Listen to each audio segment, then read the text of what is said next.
All right, folks, it is Tuesday, August 6th, 2024. And of course, a number of things are going on in the world, and we'll be talking about those. And we've also got a very special guest from one of our top winning shows, and all along those lines. So we're going to be learning more about her as well. So definitely, there are a number of things that are taking place in the world, and looking forward to the conversation around those things that are going on and how they are impacting the world and all along those lines. So one of the things that we're seeing is that a candidate has been picked for Vice President Kamala Harris. It looks like Tim Walz will be the person that will be running with her, and I know that they are expecting to do a campaign tour and all along those lines. So it should be quite interesting to see how that goes and what happens in that regard. So a lot of people will be paying attention to what happens there and how that goes as well. So like I said, there are a number of things taking place in the world. So we're always looking forward to the conversations with the folks and finding out more about what's happening in that way and all along those lines. So like I said, looks like Tim Harris has been picked. That's the Minnesota governor. And I do know that Minnesota is a swing state. And Debbie is dropping feet of rain on the southeast coast. I know that later on today we'll be expecting some rain here in Durham, North Carolina. And I think it's supposed to last for 3 or 4 days. As that tropical storm, it was a hurricane, but now it's been downgraded to a tropical storm, is going to be definitely hitting the East Coast and all along those lines. And wildfires have destroyed homes in San Bernardino, and looks like a fast-moving San Bernardino wildfire has torched the hillside community, forcing a lot of people to flee and try to find shelter in one way or the other. So that is something else that we're seeing in the news as well. And former Trump attorney Gina Ellis is to cooperate in a fake electors case. So that's something that a lot of people will be paying attention to in the news as well. And looks like folks are saying that the downturn in the economy could hurt Kamala Harris's campaign, because Fox News host knocks Trump and says you either own the market or you don't. And some people, including USA Today, are asking, as stock markets plummet, whether Harris is the person you want running the economy. So it seems like the pitch for her economic pitch might have gotten more complicated by what's happened in the economy with the stock market, but we'll see if that impacts it or not. And a lot of people may be interested in that conversation as well. And it looks like that Bloomberg has given $600 million to 4 medical schools endowments. So that's something else that is going on in the news. As a matter of fact, one of those, the Morehouse School of Medicine, received a record donation to an HBCU. And that is the largest gift in the school's history. So that part of the 600 million was 175 million and all along those lines. And that was to the Meharry Medical College. So definitely it looks like a lot of money is coming into the HBCU colleges, and we'll see how that impacts things as well. And it looks like recreational marijuana sales will be rolling out in Ohio. And some people are trying to figure out which dispensaries are open for Ohio's first recreational marijuana sale. So definitely that is something that is going on as well.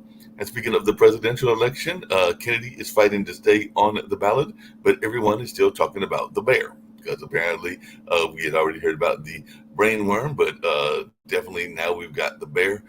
And they're even saying that RFK Jr. could have faced fine for dumping the dead bear in Central Park some 10 years ago, and all along those lines. So it'll definitely be interesting to see what goes on there. And Missouri Congresswoman Cori Bush is facing a primary challenger backed by pro-Israel interests, and it looks like they have poured millions into defeating this particular member of what some people in the political circles call the squad, and all along those lines. So a pro-Israeli PAC has targeted a squad member in Missouri, but apparently the message doesn't even mention Israel. But Bush and Bell are making a final push for the Congressional District 1 race. So that's something else we're seeing in the news as well. And prosecutors plan to charge an ex-police chief for a raid on the Kansas newspaper. An ex-police chief will be charged after the raid on that Kansas newspaper, prosecutors have said. So Kansas raid tied to 98-year-old's death in First Amendment showdown to result in criminal charges, and all in that way. And speaking of the primaries, there are 18 primaries to watch today in Missouri, Michigan, Washington, and Kansas. So definitely a lot of people will be paying attention to a number of races that are going on as well. And if you wondered about the weather in DC, they're saying another hot day ahead of the potentially heavy rains coming from Debbie. So it does look like it's going to be a hot day until that rain gets there, and all along those lines. But definitely it'll be interesting to see what happens in that regards. And Durbin is calling on Austin to reinstate the controversial plea deals for the 9/11 terrorists. So definitely that's something else that is going on as well. So like I said, number of things are taking place as well. And Georgia State University is saying it treated the Trump's rally the same as the Harris campaign event. And right now, Trump in Georgia is neck and neck with the VP Harris as the candidates are fighting in several battleground states. So definitely it'll be interesting. And by the way, Harris did officially secure the Democratic nomination with 99% of the delegates. So the DNC virtual roll call ended with Kamala Harris receiving 99% of the delegate vote. So that's something else that we're seeing in the news as well. So like I said, a lot going on the local scene, and there's still things that are going on internationally as well. Bangladesh has freed Hassani rival Khaledi Z from house arrest. So that's something that we're seeing in the news as well. So definitely it looks like the Bangladesh parliament has been dissolved after their prime minister fled the country. So it looks like they're saying that a Gen Z revolution is what toppled the veteran leadership. And there are some people asking why did they hit the streets and what happens now in that part of the world. And several U.S. personnel were injured in rocket attacks on Iraq base, according to officials. So definitely that's something that took place at the Al-Assad Air Base and all along those lines. And 8 were killed as an Israeli army raids and bombs in the occupied West Bank. So Middle East crisis, Hezbollah and Israel trade tit-for-tit attacks as there is definitely increasing tension in that part of the world. And it also seems like there's no end to the UK protests as the government expands jail capacity. So prison place waiting for far-right rioters, according to the justice minister in that area. And the UN is probing 9 UNRW employees that may have been involved in the October 7th attack. So 9 UN workers fired after investigation found a possible involvement in the October 7th attack on Israel. So that is something else that we're seeing as well. And Putin asked Iran to avoid the civilian casualties in their Israel response, according to sources in that area as well. So like I said, lots going on in the world, including Biden and Harris meeting with national security team as U.S. watches for Iranian retaliation. And rioters, like I said, are carrying out violent and some people are saying racist attacks across several British cities and all along those lines. So hundreds are arrested as anti-immigrant protesters wreak havoc across Europe. So Singaporean Muslims living in UK are on high alert amid anti-immigration riots and xenophobic sentiments. So like I said, there's a lot going on in the world, including a Myanmar junta that says that the senior officers were held as rebels seized a major base and all along those lines. So like I said, a lot going on, including in Latin America, where a Venezuela top prosecutor announces a criminal probe against opposition leaders. So the top Venezuelan prosecutor launches a criminal investigation into the Maduro opposition, and rebels in Indonesia's Papua killed New Zealand pilot in a second plane attack. So apparently Papua separatists killed a helicopter pilot from New Zealand, according to police. And like I said, there's just a lot going on in the world and all along those lines. But that's just some of the news stories that I saw on today and all along those lines. But like I said, I've got a amazing guest with me, so I'm going to bring in Irene Parker. She's doing a lot of activism work, and I want to learn more about what Irene has got going on and just more about her story. I know she's got one of our top stories, top shows that has to do with timeshares and some of the problems that exist with the timeshares and all along those lines. So, for those that don't know you, because I know your show is very popular here on the network and everything, can you share a little bit about what got you involved in this particular fight, and maybe even just share a little bit about who Irene Parker is and all along those lines? I know you from that show that you have every Monday afternoon and all along those lines. But for those that are more in tune with our new show and would like to know about you, and maybe even you can ask a question that Sasha asked me, which I didn't know the answer to, because one of the things, and Sasha may join us later, that he asked is how intensive of a problem is the timeshares scandals, because he was wondering the amount of people and the percentage of people that own timeshares. He actually asked that as we were going off the news yesterday, and I was like, I don't know, but I'll ask Irene and all along those lines. So definitely, if you could just share a little bit about your own background and just kind of how you got engaged in this fight, and maybe even some of the cases that y'all are working on now. Okay, thank you, Mark. And that was a lot more than I learn in the morning watching cable news. So I appreciate that. Everyone in our life has a defining moment. And if your child was killed in gun violence and you're a leader, you'll become a proponent for gun reform. Right. So in 1974, my husband, my first husband, was diagnosed with Wilson's disease, also known as lenticular degeneration, degeneration of the brain and the liver. And I landed on welfare for 6 years. In the midst of that, with some horrific symptoms, I received a call from my best friend, Jamie Simmons. She had been a card carrying Episcopalian and for some reason decided to join the Hare Krishna temple and married a guy in the temple, John Moore. And one day I got a call from her, and she said that her husband was violent and he had been put in jail for 30 days. And the sheriff told him the day before they released him, you better live somewhere else. At 24, you're invulnerable, right? So I said, come on over. So she moved in with me with her 2-year-old. She lived with me the last 2 months of her life. I came home one day and she was gone, and the 2-year-old was gone, of course. And on the way to the hospital to visit my husband, I received a call from a friend of mine that said she had been murdered. He had shot her 3 times in front of her 2-year-old on the way to the laundromat. So I was asked to testify premeditation. And he switched his plea to guilty in Venice, California. And the judge sentenced him to 7 years.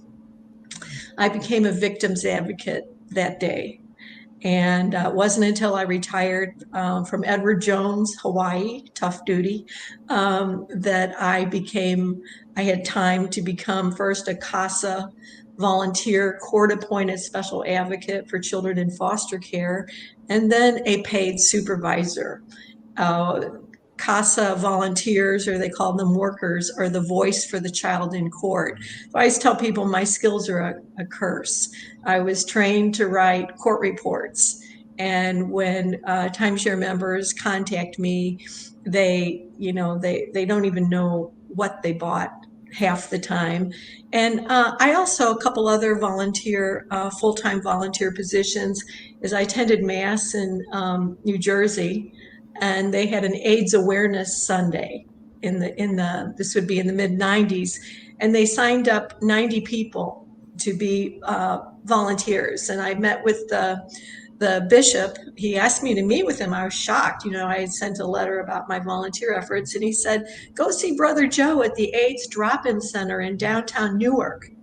And so I said, oh my gosh, would you design a program? So I met him. I introduced myself. I said, the bishop, he raised 90 volunteers, and he sent me here to see what I could do to help you. And he stared at me, and he said, we don't need any effing Florence Nightingales down here. And I stared back at him, and then I said, "Do you need money?" Hmm. And when you're negotiating, if someone looks to the side, you're winning. And he said, "Well, Delgardo's iron broke, and Jose's coffee." I said, "Wrote a check for $30 here." We became best of friends, and I learned more from those HIV positive homeless men than I have learned from anyone in my life. The last volunteer opportunity were Burmese refugees. And if you're an educated professional and you're forced to work at Purdue Chickens, slaughtering chickens, that's a tough call. And I remember taking Bernadine to his job.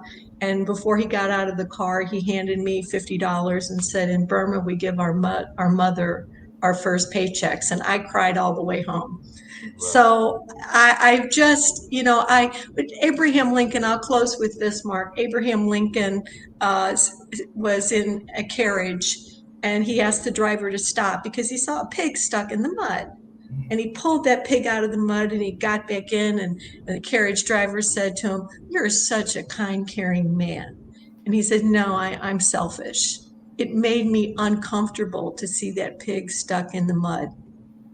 So Right. when Apollo Global Management, co-founded by Leon Black, long-term associate with Jeffrey Epstein, the sex trafficker, bought my timeshare, Diamond Resorts, because Drexel Burnham Lambert went bankrupt and they probably couldn't do junk bonds and subprime mortgages anymore.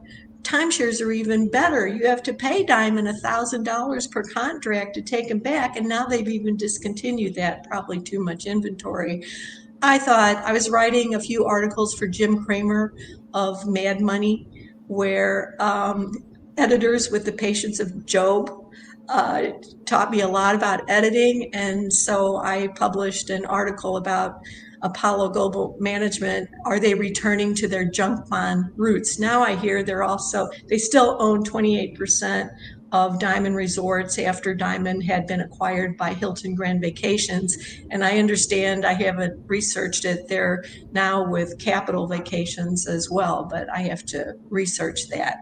So it's been overwhelming. I don't know if I have time to talk about any recent cases, but I could go on for another 6 hours about the people that I have know you reached out would and to me. everything, but a couple of things that people probably don't know, including those that are watching the network and all along those lines. So, one, the fact that you're a victim advocate and all along those lines, because one of the things I was going to mention on the news that I didn't mention and everything was yesterday after I left my day job, or one of my jobs and everything, which is actually a cultural arts center, I went to a vigil, a candlelight vigil last night, and actually spoke at the vigil briefly for Sonia Massey, who was killed by those police officers and all along those lines. But it also became a conversation around a number of things, including black on black crime, because a number of folks, including I believe a 2 year old and a 3 year old, have been killed recently here in this area and everything along those lines. And I mentioned Ernest Lacey, who was the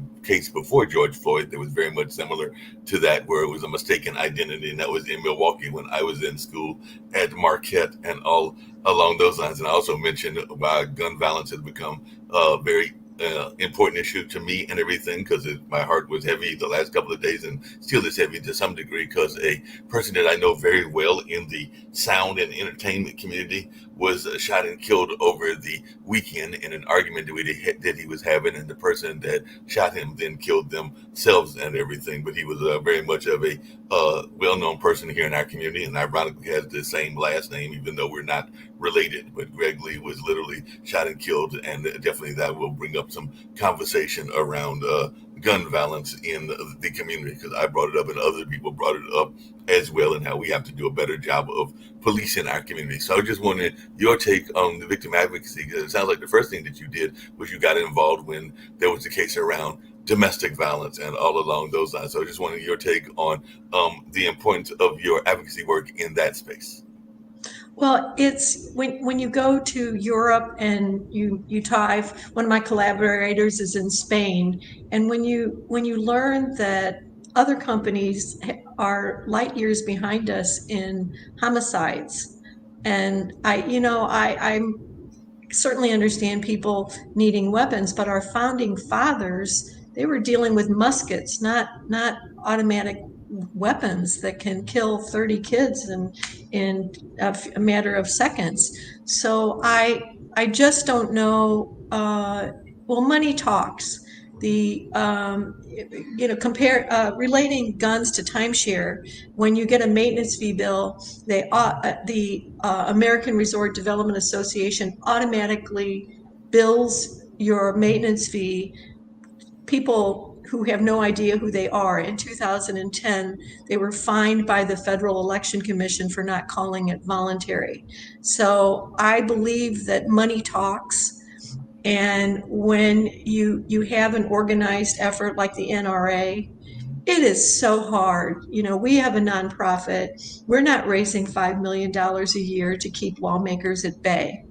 So it sometimes common sense is just lacking. I just don't. How many challenges can you take on? There's only so many hours in a day. But And you're thank doing you the for your efforts too in following this horrible situations. No doubt, and I'm very much engaged in trying to be an activist in my own ways and everything. But one of the other things that you were saying when you were introducing yourself that people oftentimes forget, and I was just wondering your take on this, is that a lot of times, even in the political world, people try to paint the welfare mother as somebody that is African American or Latin American or a number of other things. But in a lot of ways, you are actually the truer face of the welfare community and everything, because from my understanding of statistics, most folks that are on welfare are actually European women and all along those lines, more than the stereotypes and all in that space. So I just wondered if you could just share a little bit about how you felt dealing with that situation. I know you can only deal with so much advocacy, but I just wondering how you kind of got involved in advocacy by being engaged in the welfare work before doing the timeshare work, because a lot of people, they'll forget that the face of welfare, just like the face of domestic violence, is oftentimes that of a white woman, even though it's not always portrayed that way. Well, I'm glad you asked that because I would have never, being raised middle class in Normandy in St. Louis, Missouri, I would have never even thought about applying for welfare. My husband was number 10 of 10 Irish Catholic kids, and his sister-in-law was a social worker. So she was the one that said you should get on Social Security disability. So and then supplemental security, I learned about that. I learned about food stamps. I learned about, and when I said to the social worker, I can't live on this. She said, so have another kid. Well, And I'm like, what? So then I was told about vocational rehabilitation. Now, my parents didn't want me to go to college. They wanted me to take over their dry cleaners in St. Louis on Jennings Road and Highway 70. So if you don't want your kid to go to college, just tell them I don't want you to go to college. So I went to college about 10 years full time. And I had my first year was a disaster because I'm a musician and they had no off campus housing in Springfield, Missouri. So they put me next door to a house inhabited by the Ozark Mountain Daredevils. They were better than the Grateful Dead. If you look them up, if you want to go to heaven, you better raise a little hell. And so I had a 1.2 grade point average. Then I got pregnant. I'll go ahead. I found out I was 7 months pregnant. I'd been to the OBGYN. I had a pregnancy test. You're not pregnant. I was pregnant. I looked down watching TV. I thought, oh my gosh, someone's in there. So had my daughter, she was 3 when my friend was murdered, and I was hospitalized 5 times. I just thought if this is what life is at 24, if it had happened at 50, I might have been able to comprehend it, but it's like, I don't need to be here. So I was hospitalized 5 times for 2 months in London, England, which was one of the best experiences of my life. And so vocational rehabilitation, I completed the dental hygiene program. My daughter was my first and last patient. I ended up and I had a 4.0 average. So I was the poster girl for vocational rehabilitation that year. And it took 10 years, but I ended up with a degree in biology, a Missouri teaching certificate for secondary education, a undergraduate degree in biology, an MBA from St. Louis University, a certified financial planning certificate, and what was the most difficult to achieve was a service playing certificate for the pipe organ with the American Guild of Organists. That's what I'm the most proud of. So I don't know, it's just, it was a survivor instinct, and I just, you just feel your fingernails crawling up that wall to get out of the gutter. But for anyone that is suffering from mental illness, my attorney's mother asked me to go to a recovery meeting. I think they've changed the name because it's not about alcohol or substance abuse, mental health through will training, that was developed by Abraham Lowe in the 1950s. And it's a self-help group that still exists today, where he had published his book, Mental Health Through Will Training, in the 50s, when Freud was asking people, why do you hate your mother? And he said, forget your mother. We're going to deal with the here and now. So I encourage anyone to learn more about that. But thanks for asking about that, because when I worked for CASA, I worked with these teens aging out of foster care. I helped develop fostering futures, because they're in this cocoon where they can't sneeze without somebody filing a report. And then if they extend their care, they're thrown into a college campus where everybody's drinking and smoking pot or worse. And out of 200, I think this, the person in charge of the program said 3 or 4 of them managed to graduate. Wow. So it's, those type of backgrounds, you don't have the skills to overcome people like timeshare sales agent sharks. No, you don't. It's hard to deal with those sharks and all along those lines. You mentioned the pipe organ. We actually had a pipe organ at the Hayti Heritage Center because that was a converted AME church, and all along those lines. And actually, it disappeared and then reappeared, and it will never probably be able to be played. But the parts are actually in the basement of the center, and they may be used as artistic pieces later on. Because I know one of our other buildings, one of our HBCUs, that's what they've done. They've kind of like put it up as decorations and all along those lines. I know that one of the things the network is really big in, and then I'll bring in some of the other folks, and they may have some questions for you both about the show and other things as well. But one of the things that the network is big on is fiscal literacy and financial wealth and knowledge, and all along those lines. And I did not realize until I was watching some of the chat that you are actually licensed to trade stock and have some fiscal background as well, and you have to use that even in your own show. So can you share a little bit about your own knowledge about the stocks? Because like I mentioned in the news earlier today, there's a lot of conversation about what the stock market is doing now and how it may or may not impact this coming election. But I was just wondering your take on the stock market and all along those lines. Absolutely. And my hero is Peter Lynch, that formerly managed the Fidelity Magellan. And Warren Buffett famously said, as far as I'm concerned, the stock market should not exist. Buy companies. I'm glad I live in Omaha. And so my mother was a walking MBA. She only had one business course in college. My father lost 6 companies. And when they just decided to, he wanted to start a dry cleaners, they hired an accountant in Ferguson, Missouri, John Schmuck, who said, keep Johnny out of the books. And I wrote, if you go to Irene Parker The Street, they published an article about when I was 9 years old, I was given, I'm slow money. I mean, I took plenty of stock trading positions. I was in and out of Intel in the go-go 90s so many times, I can't even sell it. I'd never be able to figure out the cost basis on it. But when I was 9, my mom gave me for my birthday, a stopwatch and a book on how to type.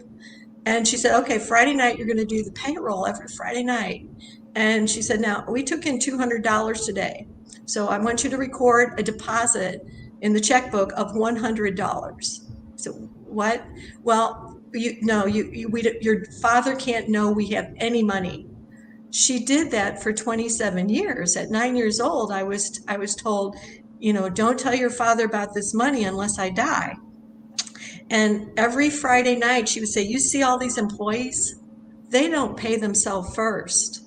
They pay all their bills, and if they have anything left over, they save it. So all you have to do is consider yourself like a telephone bill or a light bill, and you pay yourself first. So when I became a stockbroker, I started in 1986, and that's another one of my Kramer articles, how I made my worst enemy so much money he probably didn't have to work again. My first week as a broker was when the market crashed in 1987. And so I would practice. When I moved to Hawaii, the police went up and down the street, don't give your money to that Haole lady. She take your money, go back mainland. And meanwhile, the Filipino brothers were selling whole life insurance as an investment. So I would practice on poor people. I'd go, I'd go to Burger King and say, give me $50 a month. And I published a little cartoon brochure about my mom and my dad, and I started giving seminars at Tutu's house. So, I looked at one of your financial shows on Pod TV, he's up here. But what we need is financial literacy in grade school. And I would go to Honoka High, and I'd talk to those kids, and then I'd go to HPA Academy, where diplomats from all over the world send their kids, and they had portfolios. But those kids in high school, I didn't think they were listening. And then I wandered into an accountant, and he said, "Oh, I was coaching soccer." This child came up to me and started telling me the difference between the NASDAQ and the Dow Jones. And, a few days later, I got a call from someone, I have $400,000 to invest. Okay, let me come over to your house. No, no, no. If you come over, you'll start explaining things. My accountant said that you can be trusted. And $50 million flowed in the next 2 years. The sales at Bank of Hawaii mutual funds went up. I was the top producer. American Funds told me for all firms on the West Coast and Hawaii. So that's why I say slow money. Trading stocks for me right now sounds like work. So I have my husband made our first investment in American Funds with Wally on his bowling team, I think in 1982, and I was so angry. You did what? You spent money where? And then, in all my seminars, we made our first investment in the American funds. So I still haven't found a better fund family. One thing brokers would say about American funds is you never have to apologize for an American fund. My two top stock picks following Peter Lynch was use what you know to pick your stocks. So I was marketing biotech columns, and I was reading chemical and engineering news. And so I read about this company called Regeneron, and it was trading for $7 a share. This was my first stock position. And when it doubled, at 14, I took it up and thought it was a genius. When I wrote the article for Kramer, I think it was $247 a share. And so I said, if you're going to buy biotech, buy 5 of them and forget about them. And Kramer even mentioned that on his show. He said, think of it as your investment in research. The other article I read was about this drug being developed in Raleigh at Triangle Park by Burroughs Wellcome, and it was AZT to treat AIDS. And I got called into human resources, and they said they were really upset with me for taking this low price $4 stock as a position. I said, well, it's traded on the London Exchange. So those are lower prices. And then about 6 months later, just about everybody in the office was taking a position in Burroughs Wellcome. So my husband and I owned a bioavailability teaching testing laboratory when a generic wants to copy a trade name drug. So I was kind of the go-to for pharmaceutical stocks and biotech stocks. We'll bring in some of our other folks as well. One of the things I always curious about, because you mentioned it, and I did go to a Latin festival and all along those lines. And one of the things that I've seen people try to get pushed into, and we used to have a show about this as well, is some people are going into the idea of insurance as a way to make money. Because like I said, I went by a Latin American festival, and then I was on a Zoom before I went to that whole candlelight vigil and everything along those lines. And that's when I realized that the sales pitch was for one of the insurance companies, and sometimes they can be like timeshares. They can be a little bit heavy-handed on the pitch and all along those lines. So I just wanted your take on insurance as a financial tool or a tool to help you stay above grounds, because they were even talking about insurance, and I forgot which insurance company it was, but it was one that was in the life insurance space as an investment tool. Okay, Rick, did you want to answer?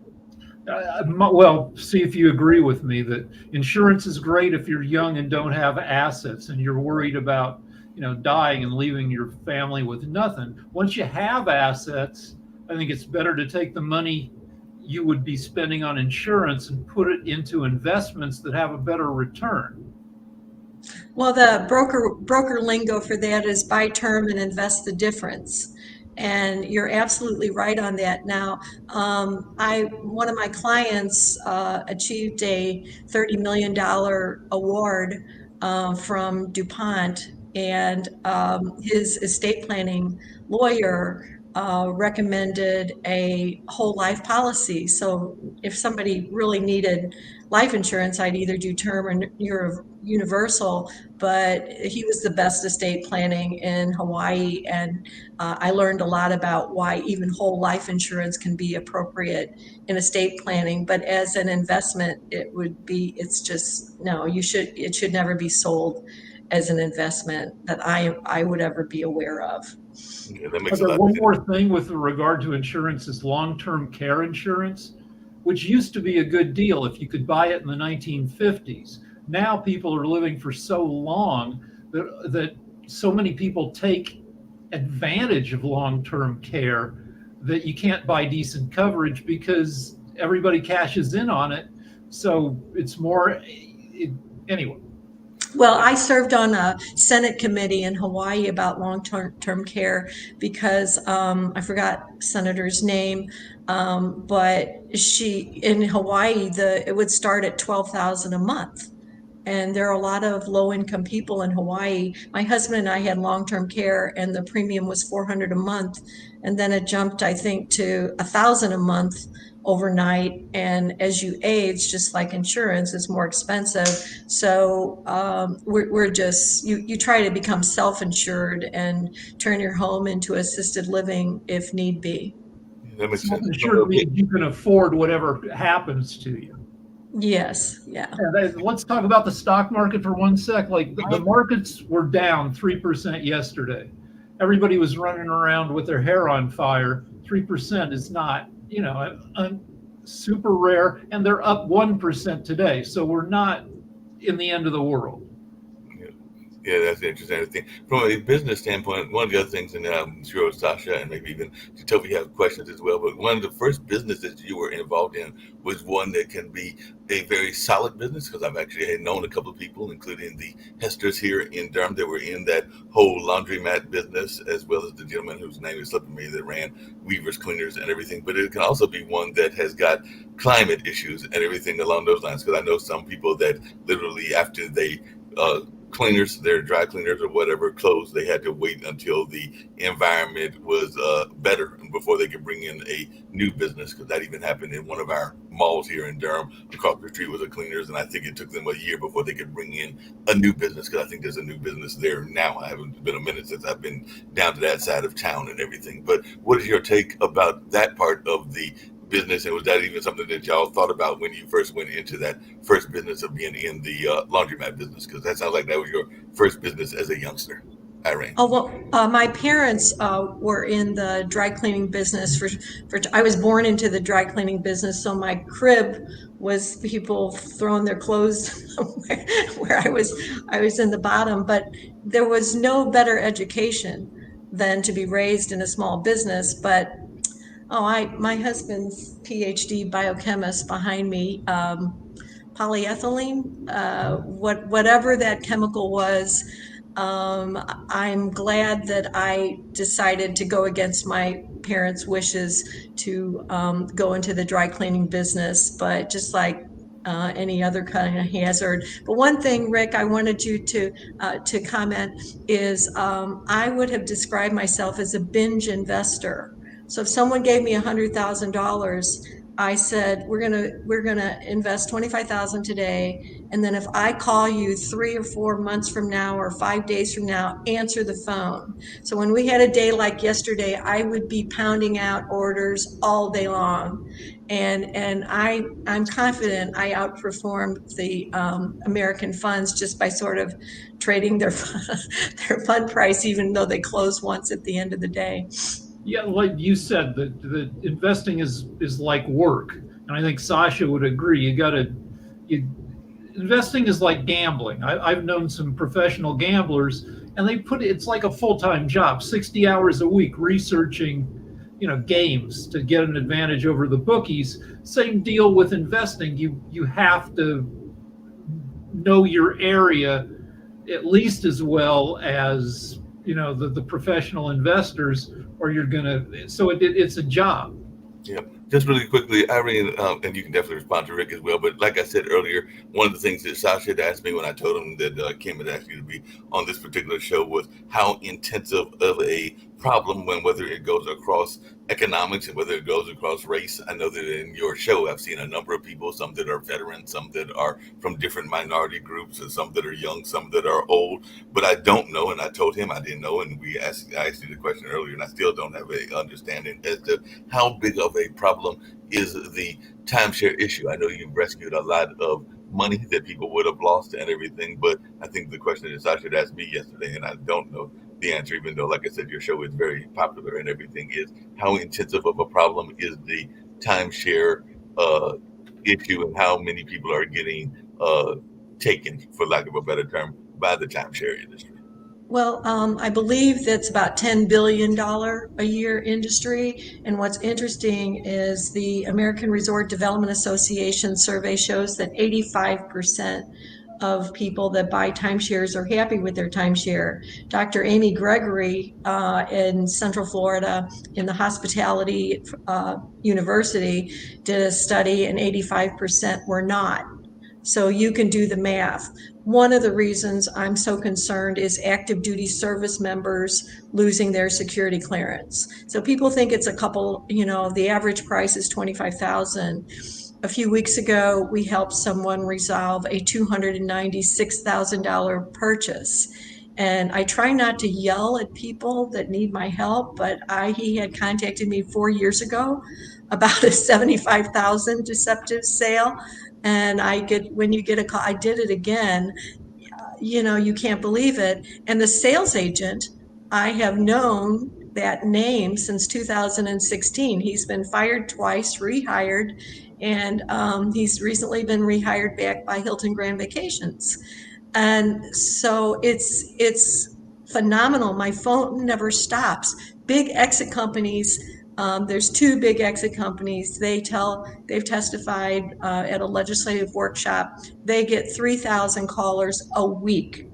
So we have no search engines, we have no ad budgets, and my phone never stops. And there are these people that say, oh, you just need to make the best of it. I encourage you to watch our show from yesterday, August 5th, about if you have cancer or you're in some kind of tragedy, you can't make the best of it. And there are too many things that you cannot be determined by reading the contract. If you're promised that you can go to Hawaii for a week with a family of 6, and that's impossible because you only bought enough points for a studio for 2 days, then you can't know that by reading the contract. You don't have access to the booking site until after you've read until after the contract rescission period has expired. I want to bring up a couple things that are a little off topic. Harris has named Tim Walz, Minnesota governor, as her VP guy, and he is known for free school lunches and free school breakfasts for all kids. And when you're talking about an investment in education, that's one of the safest investments there is, because you're getting food into people. It's highly associated with good educational outcomes. It's cheap. We've for years in California, we've argued about the best way to teach reading. Is it whole language? Is it phonics? But getting food into kids' stomachs is a guaranteed return. They do better in school. Well, and I would just like to add that the same is true for seniors. My husband just discovered that Planet Fitness is free through AARP. And same thing, if people just go work out in the gym 4 or 5 times a week, your insurance premiums or your cost of your health care is going to drop. Same principle. It used to be called silver sneakers. Not sure if it still is, but once you hit 65, you take your ID, and depending on who your medical coverage is with, you take your ID to any of like dozens of gym chains across. There's 6. Up in South Florida, you have 6 choices. But it's a ton. But and it's and it's great because you can go. You don't have to stick to one gym. Speaking of sticking to one gym and everything, because one of the other stories I was going to get to, we haven't got to yet, and maybe Sasha's got some thoughts. I don't think we've got any lawyers on today and everything, but it does look like there was a major antitrust, and I know that that's even come up with the whole notion of the way that timeshares are treated, but apparently Google has been found to be in violation of that whole notion of search engines, and they look like they lost that case, which I think shocked a lot of people and all along those lines. But I just wanted your take. Maybe you got some thoughts, Kim, because you're in that computer space, and Jacoby as well. But I did see that yesterday, and I know it's probably got Google and some of these other folks that have been having monopolies, like some of the social media sites and everything, scrambling because apparently I'm going to let Jacoby really answer on that, but I do want to mention thank you very much, Irene, for coming on our show. And I mean, I'm not going to extend the invitation, but I'm sure you'd be a great guest on Sasha's show because they do a marvelous, I think, fun job. It's not like, I mean, it is, but it's not way up here talk. But I think you'd be a great guest on his show for modern investing. And, also, I want to give a shout out for that show because it is good. It's good, healthy minded conversations about how to improve your life and your assets, not sitting around waiting for somebody else to do it for you. And that's something Irene's about. But, I'm going to pass the ball to Jacoby to talk about some of this. What's your take on the Google search engine case? Muted. I did want to say real quick that what Rick was talking about food insecurity being one of the biggest hindrances in education, that is huge because, I mean, that's what I'm working on with the business that I'm in the midst of putting together. But in terms of what's going on with Google, that is similar. It's similar to what happened to Microsoft. Microsoft ran into the same issue. And there is going to be, I mean, there's no rule, no consequences yet. They've lost the ruling, but what's going to happen to Google? Are they going to have to now roll out ads on Google, advertising other search engines? Are they going to have to break up a whole? I've got a lot of distractions happening in the background. But are they going to have to split the company up? There's just going to be a lot to come from this, especially in the tech industry. And we were just talking about stocks. And from what I understand, I guess Sasha is actually everybody here, Sasha and Irene would be great to ask about it, because from what I understood is that right now what was carrying the stock market, or a lot that was carrying the stock market, was the tech industry. And that was a big balloon at this moment. And with this Google change, that's going to cause a shakeup everywhere. What's going to happen? I mean, if they are going to have to roll out ads, or if they're going to have to break up with this antitrust stuff, what's next with Amazon? Because Amazon is in the same boat. Right. What's going to happen next with Facebook? Facebook is in the same boat. So I'm just curious as to what's coming. AI is here, and AI is not going anywhere. It's still not. Every company Google, Apple, Amazon, all of them are NVIDIA, all of them were fighting around that AI bubble. But now with Google hitting the antitrust, what's going to happen with Hey Google? Their whole AI background that they built on their whole Pixel phones, the whole Android operating system was the reason it was leading and cutting edge was based on its technology around AI and of course the photo stuff, but AI was their big thing. So yeah, it's right now a lot of stuff is up in the air and I have no answers. I'm just a simple viewer who's entertained by what may come. Right. What's your take, Sasha? First of all, Irene, it was my pleasure to listen your talk, and you are obviously welcome to my investment show.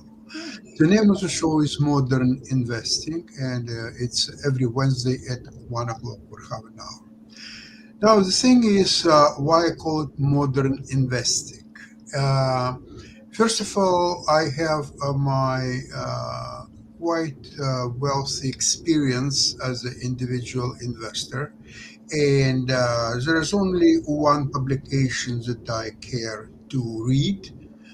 It's Investors Business Daily. All the rest, right into garbage in a garbage bin. I don't bother even to open, even to see what they're talking about. Number two, the myth of Warren Buffett, a greatest investor since sliced bread, that he is not buying stocks, he is buying companies. I'm sorry, don't buy it. He just recently bought and sold Apple. He is a super trader. And why he's super trader? Because he's really a great trader? Absolutely not. But he has 200 plus billion in cash. And with this amount of money, any idiot, sorry to say, can become a great trader. Okay, so you trade one stock, okay, it's not working your way, then another one is not working your way, the third one, and you put in $100 billion, and that trade is going to work because you yourself will move the stock. I remember when I was penny stock, I was founder and CEO of the company. At that time, it was trading on Vancouver Stock Exchange. Just a few of my associates and myself including, we could move stock, say, from 25 cents to 75 cents in no time, just by our own buying.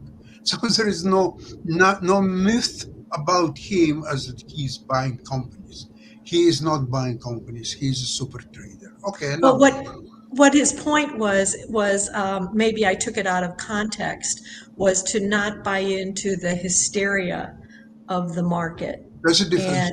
And yes, and to really understand the fundamentals of your company, as opposed in the 90s, I remember driving around every 20th car in the go-go 90s where, I lost clients because I only got them a 20% return. And you saw day trader license plates. Peter Lynch said there were a lot of day traders and unemployment lines. So you pick your philosophy. And I followed Peter Lynch's philosophy and it served me well. My husband and I both retired at age 50. No, Peter Lynch is he is a real genius, I would say. Although his time has passed, and obviously everything what was he was advocating at that time is not working today. Today is a very special market that rewards people who can pick up the trend, stay in a trend until the trend is your friend, and then get out of that trend. It's a very trendy market. What's happened in the last few days, especially on NASDAQ, it's a classical separation of investors with their money. Wall Street is doing that from time to time when the situation is ripe for it.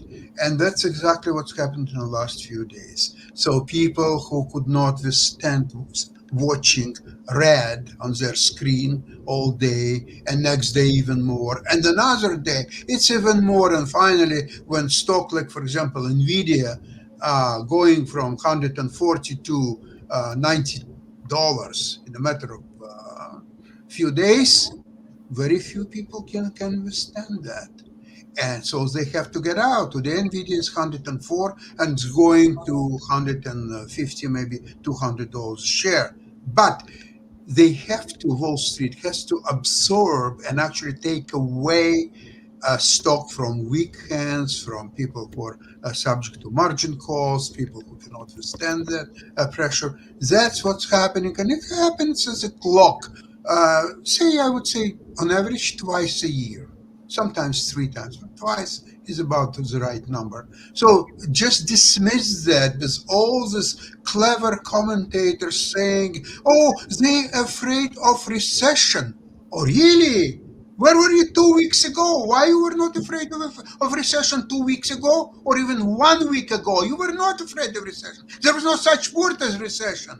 But now when the stock fall down to 20, 30% or so on, everybody's scared of recession. Oh my God, there is a recession coming. Oh, today when market is already recovering, no more words of recession. Where is the recession?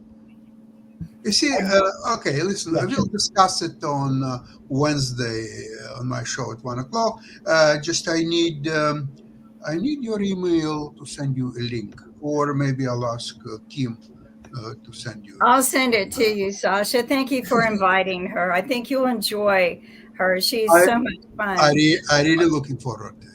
Thank you. Thank you. One quick comment, if I could make it before, is that the best advice I had at Edward Jones, I called them visiting vets. And in the 90s, when we were doubling our money overnight and shares were splitting left and right, take 50% off the table for all of these people. You know, best advice. Always take home 50% as you're winning, right? That's good for gambling. I'm sure some people could share that advice. We're almost near the make it 60 and keep 50, and for 10% buy your trip to Aruba or somewhere else. I had a quick question, that, Sasha, but I'm going to Greece. Yeah, the question real quick. Yeah.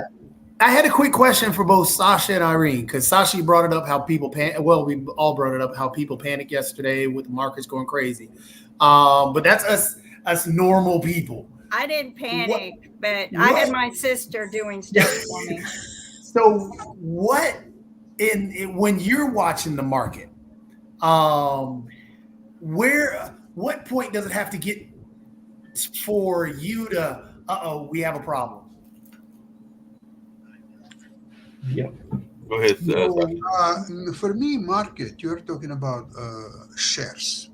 To me, it's not an investment. To me, it's an instrument to be able to sell covered calls and cash secured covered puts.